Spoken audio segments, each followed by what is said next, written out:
ভারতের বিপক্ষে টি-20 সিরিজের জন্য দল ঘোষণা করেছে বাংলাদেশ ক্রিকেট বোর্ড। চমকের অভাব নেই দল। নতুন মুখ রাকিবুল হাসান। তবে সবচেয়ে বড় শূন্যতা সাকিব আল হাসানের না থাকা। প্রত্যাশান্ত সাকিব আল হাসানকে ছাড়াই ভারতের বিপক্ষে টি-20 সিরিজ খেলতে যাচ্ছে বাংলাদেশ। 3 ম্যাচের টি-20 সিরিজ শুরু হবে 6 অক্টোবর। টি-20 বিশ্বকাপের পর প্রথমবার এই সংস্করণে খেলবে টাইগার। বিশ্বকাপের দল থেকে অনেক পরিবর্তন আছে ঘোষিত দল। রোববার সন্ধ্যায় প্রকাশিত দলে আছেন মেহেদী মিরা।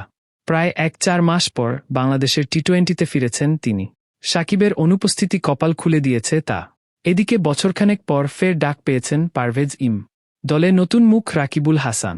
ঘরোয়া ক্রিকেট মাতিয়ে জাতীয় টি-20 দলে প্রথমবারের মতো জায়গা করে নিলেন অনূর্ধ্ব-1 বিশ্বকাপজয়ী এই ক্রিকেটার।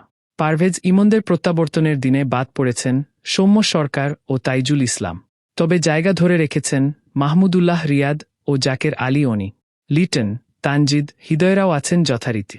বাংলাদেশ টি-20 দল: নাজমুল হোসেন শান্ত অধিনায়ক, তানজিদ হাসান তামিম, পারভেজ হোসেন ইমন, তাওহিদ হৃদয়, মাহমুদুল্লাহ রিয়াদ, লিটন দাস, জাকের আলী অনিক, মেহেদী হাসান মিরাজ, শেখ মেহেদী হাসান, রিশাদ হোসেন, মোস্তাফিজুর রহমান, তাসকিন আহমেদ, শরীফুল ইসলাম, তানজিম হাসান সাকিব ও রাকিবুল হাসান। আরও আপডেট ভিডিও পেতে আমার চ্যানেলটি সাবস্ক্রাইব করুন এবং পাশে থাকা বেল আইকনটি ক্লিক করুন।